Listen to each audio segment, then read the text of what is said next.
ನಮಸ್ತೆ ಎಲ್ಲರಿಗೂ. Welcome back my channel. ನಾನು ತೋರಿಸ್ತಾ ಇರೋದು ಇವತ್ತು ಮಡಿಕೇರಿಯಲ್ಲಿ ನಾವೆಲ್ಲಿ ಇವತ್ತು ಸ್ಟೇ ಆಗಿದ್ವಿ ಅಂತ. ನೀವು ಯಾರಾದರೂ ಮಡಿಕೇರಿಗೆ ಹೋದರೆ ನಿಮಗೂ ಕೂಡ ಯೂಸ್ ಆಗಲಿ ಅಂತ ನಾನು ಈ ಹೋಮ್ ಸ್ಟೇ ವಿಡಿಯೋನ ಬುಕ್ ಮಾಡಿದ್ದೀನಿ. ಹೌದು, ನಾವು ಬುಕ್ ಮಾಡಿದ್ದು ಶಾರೋನ್ ಹೋಮ್ ಸ್ಟೇ ಅಂತ.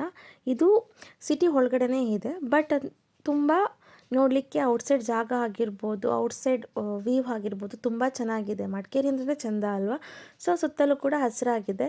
ಇದು ಬಂದು ಹೋಮ್ ಸ್ಟೇ ಕೂಡ ಸುತ್ತಮುತ್ತ ಗಿಡಗಳನ್ನೆಲ್ಲ ಹಾಕಿದ್ದಾರೆ. ತುಂಬ ಚೆನ್ನಾಗಿದೆ. ನಮಗೆ ಕೂಡ ತುಂಬ ಕಂಫರ್ಟಬಲ್ ಇತ್ತು. ನಾವು ಹೋಗಿದ್ದು 5 ಜನ ಆಗಿದ್ದರಿಂದ ನಾವು ಹೋಮ್ ಸ್ಟೇನ ಬುಕ್ ಮಾಡಿದ್ವಿ. ರೂಮ್ ಅಂತಂದರೆ ತುಂಬ ಕಾಸ್ಟ್ಲಿ ಆಗುತ್ತೆ.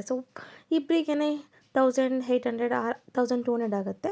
ಈ ಹೋಮ್ ಸ್ಟೇ ಬಂದು ನಮಗೆ ತುಂಬ ಕಮ್ಮಿ ಬೆಲೆಯಲ್ಲಿ ಸಿಕ್ತು. ಒಂದು ಹಾಲ್ ಇತ್ತು. ಹಾಲಲ್ಲಿ ಕಾಟು, 2 ಚೇರು, ಟೇಬಲ್ ಎಲ್ಲ ಹಾಕಿದ್ರು. ಎಕ್ಸ್ಟ್ರಾ ಒಂದು ಬೆಡ್ ಕೂಡ ಇತ್ತು, ಮತ್ತೆ ಯಾರಾದ್ರು ಮಲ್ಕೊಳ್ಳೋಕ್ಕೆ. ನೆಕ್ಸ್ಟ್ ಇದು ಬಂದು ಡಬಲ್ ಕಾಟು ರೂಮ್. ಇದು ರೂಮಲ್ಲೇ ಕೂಡ ಅಟ್ಯಾಚ್ ಬಾತ್ರೂಮ್ ಕೂಡ ಇತ್ತು. ನಾವು ಹೋಗಿದ್ದು 5 ಜನ ಆಗಿದ್ದರಿಂದ ಒಬ್ಬರು ಕಾಟ್ ಮೇಲೆ ಇನ್ನೊಬ್ಬರು ಎಕ್ಸ್ಟ್ರಾ ಹಾಸಿಗೆ ಕೂಡ ಇತ್ತು, ಅದ್ರ ಮೇಲೆ ಮಲ್ಕೊಂಡು ನಾವು 3 ಜನ ಬೆಡ್ ಮೇಲೆ ಮಲ್ಕೊಂಡ್ವಿ. ವಾಶ್ರೂಮ್ ಕೂಡ ತುಂಬ ಕ್ಲೀನಾಗಿತ್ತು. ಇದು ಔಟ್ ಸೈಡು ನಮಗೆ ಸಿಕ್ಕಿದ್ದು ಫಸ್ಟ್ ಫ್ಲೋರಲ್ಲಿ. ನಾವು ರೂಮ್ ಬುಕ್ ಮಾಡಿದ್ದು ತುಂಬಾ ಚೆನ್ನಾಗಿತ್ತು. ಈ ಹೋಮ್ ಸ್ಟೇನ ಬುಕ್ ಮಾಡ್ಕೊಳ್ಳಿ, ತುಂಬಾ ಚೆನ್ನಾಗಿದೆ. Thank you for watching my channel.